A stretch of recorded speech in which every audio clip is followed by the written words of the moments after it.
Hello, hello, hello. This is your boy Iszzy from Prodizzy.com.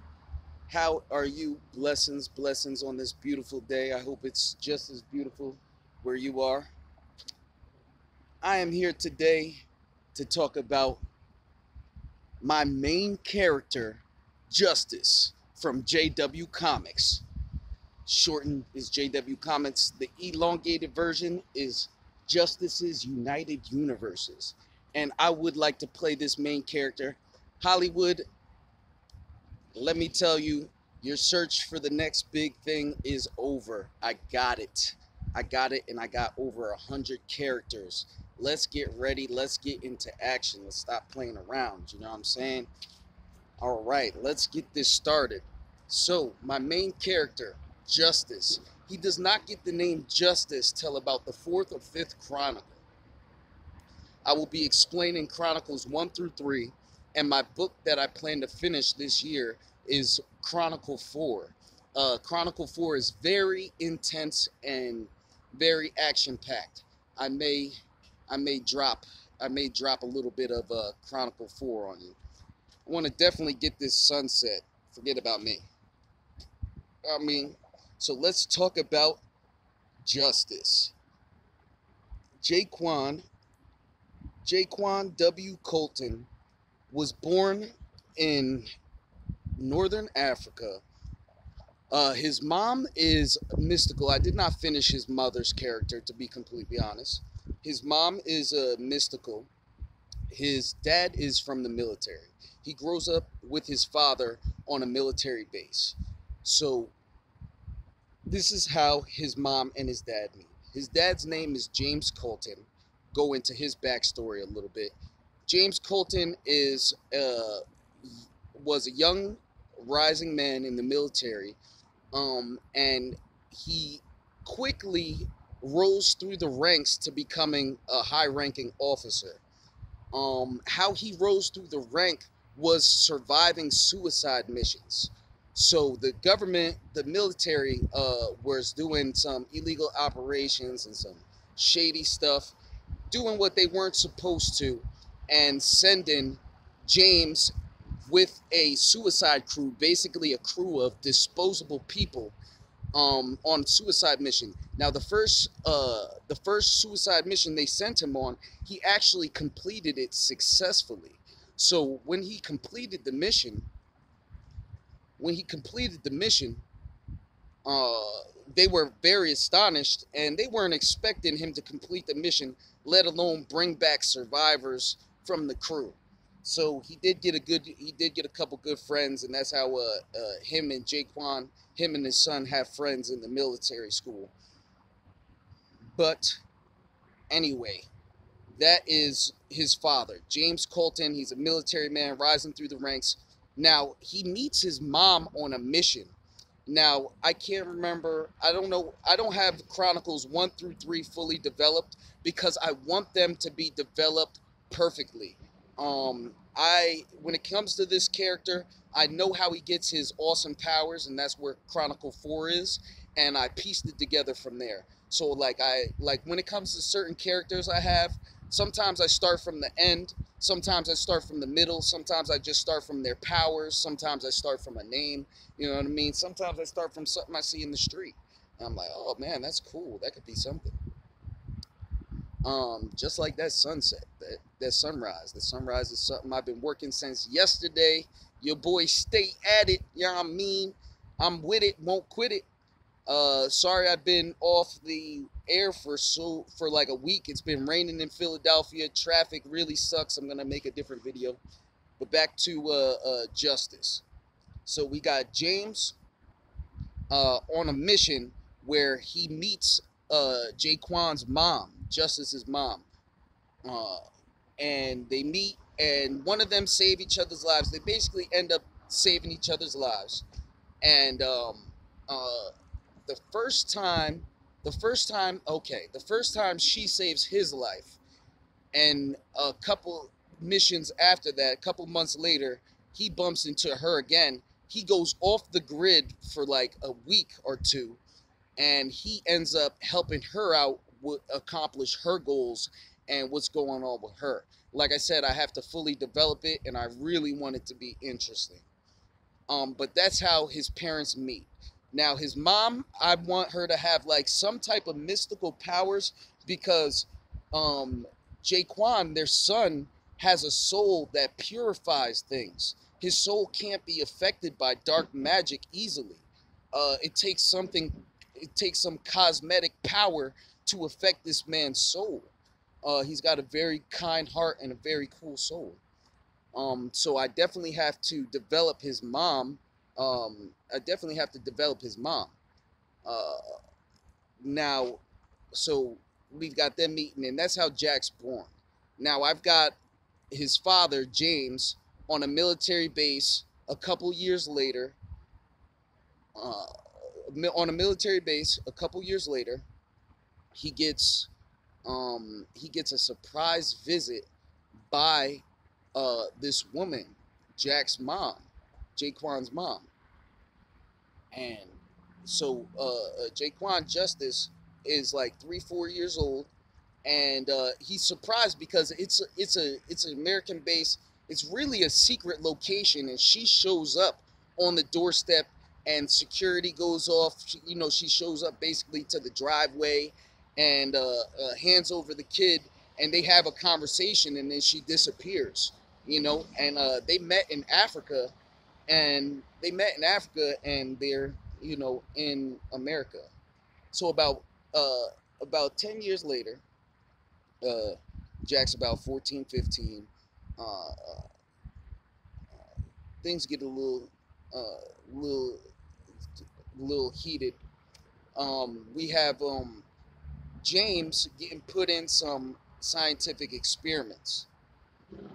So they start doing android, cyborg, uh, army, super soldier experiments back in the day, and they end up doing an experiment on Jaquan's father, James.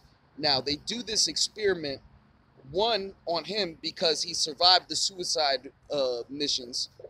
Very agile, very strong, very fast, very smart. Uh, Two is because he's survived a lot of injuries and recovered faster than anyone on the base. And Jaquan, growing up, is excelling. Is a very excelling boy as well. So they want to use him as a prime subject. And this evil secret experiment, is fueled by some other characters I have. Uncle Sam, Uncle Tom. We got like some evil rich poachers that are involved, some evil rich corporation people. You know what I mean? Oil and gas companies, all that good stuff we could relate to. LOL. But all that has to be developed. So we're still on Chronicle 1. Let me hear you. So we got James getting his son, and now the experiments start, right? So he's noticed that they've taken his dad and they're doing some stuff, and his dad's not being as open with him. And all of a sudden, one day, when the experiment's in its final process, uh, an accident occurs in the lab, which blows up the lab. His father survives. Um, the lead chemist in the experiment, does not survive the super soldier experiment, does not survive that accident. And they take some time. They need some time to develop more super serum stuff, super soldier stuff. Uh, but they tell Jaquan his dad died. They tell him his dad died during that experiment, when really that's a lie. His dad did not die. The experiment was almost successful. James did survive the experiment, and it did look like they could make progress, and would eventually make progress and make him into a super soldier. At that time, a couple months later, between the next couple months, they would give Jaquan a series of exams, extra tests, a bunch of stuff the other kids on the military base weren't doing. He got suspicious. They never let him see the lab where his dad died. He was wondering why his dad was down in the science department anyway. All that crazy stuff. So due to rising suspicions, Jaquan ended up running away from the military base. Uh, and he ran away and he wandered for quite some time. Seeking refuge in a church, he stumbled upon a secret meeting of heroes and an ancient organization known as the Vatican. The Vatican has been helping superheroes out for centuries, secretly. Before it wasn't so secret, but now in modern times it is more secret. So you got the Vatican helping superheroes. Now they're holding a meeting at this one church, and Jack happens to be asleep in the back in the pew when they come in. So he's in one of the pews in the back of the church, in the back of the hall of the church. I can't remember the organ room where everybody, the congregation room, how would it called? Can't remember. I'm an ordained elder, LOL. Let's see. So he's hiding in the pews, and when the superhero come in, and he's basically. I saw a beautiful blue jay over there. I don't think I could catch him on camera. Let's see. So Jack's hiding underneath underneath the pews in the back, and the meeting's over. When the meeting's over, some more what he assumes to be heroes, some more people come in and they start talking. He accidentally drops one of the Bibles in the back. Let's say a hymnal, because I don't like I wouldn't drop a Bible in real life. So he drops one of the hymnals in the back. I say he drops something in the back. He makes a noise. That's what I have in my writing. But let's say he dropped the hymnal in the back, and all of a sudden, within 2-3 seconds, one of the people who just came in grip him up, and they're like, "What are you doing here?" And he pulls a knife out on Jack, and the priest is like, "No, hold on." It's like wait, bring him here. And they talk to him, and they realize he's just a runaway, and they end up using Jack for malicious circumstances. The priest of this church is actually an evil infiltrator to the Vatican organization, and him and a couple villains use Jaquan. They use Jaquan to uh, what you call it? Help with their plans. And he doesn't know. He believes he's under the guise that he's helping superheroes. I guess I could end Chronicle 1 in one video. Let's see. So you have Jack in the church, and now he's under the arm of the evil priest. He doesn't know the priest is evil, but now he's getting trained by the evil priest. The evil priest is having trouble teaching Jack dark magic. Jack, for some reason, dark magic just will not work for Jack. Jack cannot do the dark magic spells. He cannot do the dark magic in any way, shape, or form. But he can do little magic tricks and little forms of magic that the priest does teach him, and he learns about spiritual power and how to use his spiritual strength. And they end up sending Jaquan, who actually told them his name was Jack, because going AWOL from the military, is an offense. So he actually lied to them, said his name was Jack. So at this time, he's, instead of him using his official name, Jaquan Colton, he's using the alias Jack Colt. So now they're calling him Jack, and he's going around. He's getting artifacts and relics and books on secret missions with villains that he assumes to be good guys. You know what I mean? That just don't like to be put into public for the sake of villainy, like the sake of villains knowing them. So he's really under the guise. He's really very naive. You know, he's only 14, 15 years old. He just saw a bunch of superheroes in the church that are famous, and he would love to help superheroes. He would love to be a pleasure to have in society and work and help people and save people. There's nothing wrong with that. Now we've got him working for the priest, and he does not know. He does not know what he does is wrong. God looks over babies and fools, and God looks over those who look up to them, who look up to Him. Um, now we have Jack getting his training, and now this is when he really gets his first powers. This is when Jack becomes a hero, basically. In the tiers, I have humans, heroes, superheroes, demigods, gods, creations, and like anti-creations. So like at the bottom of the list, he's like level 2. He's like a superhuman basically, but he's like a hero. He's not no superhero. Where he could like punch through a wall, uh, depending on what it's made out of. But he does have strength, and he does have some spiritual powers. Um, and he is grateful for his teaching, and he does like it, and he is being played. Now, the fact that he cannot learn the dark magic is throwing off the priest's plan, but there is a meeting that's going to happen, and they need Jaquan to learn. They need Jaquan to have a certain amount of skill and be prepared to be a vessel for their evil plans. So they have a date coming, and they find a super. They have Jack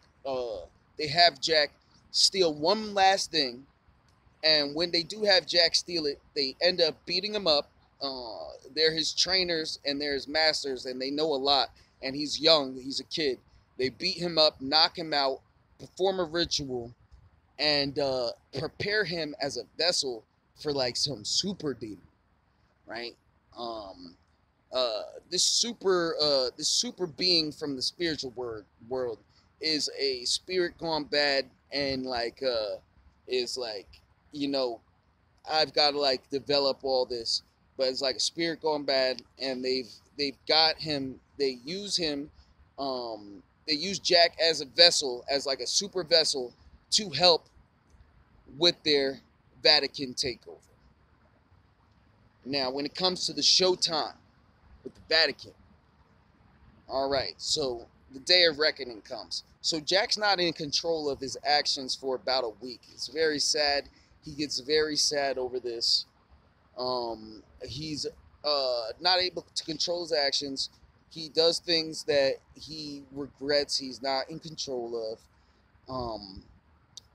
And he could see it all. He could remember it all. It saddens him. It saddens him, and gives him nightmares. Yeah, very sad stuff. He was possessed by some evil spirit that couldn't get to his soul, could not get to Jack's soul, but it was damn sure in control of his body. Uh, so the day comes about a week or two later. The day comes where all the members of the Vatican are coming, and they got the church rigged to blow up. They've got bad guys in there. They got special relics. They basically have everything they need to defeat everybody on their list.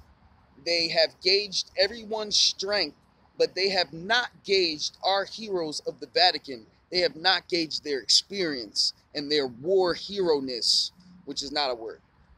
Their experience and what they've been through and what they've accomplished and how they've overcome their weaknesses before. So the bad guys, after an epic battle, they're actually on the upper hand because of the explosion, the element of surprise, and of course, having these ailments and these things that could easily affect, knowing the weaknesses of the bad guys. They had the upper hand for a while, when all of a sudden one of the heroes gets to Jack, and he seals the demon up. Boom!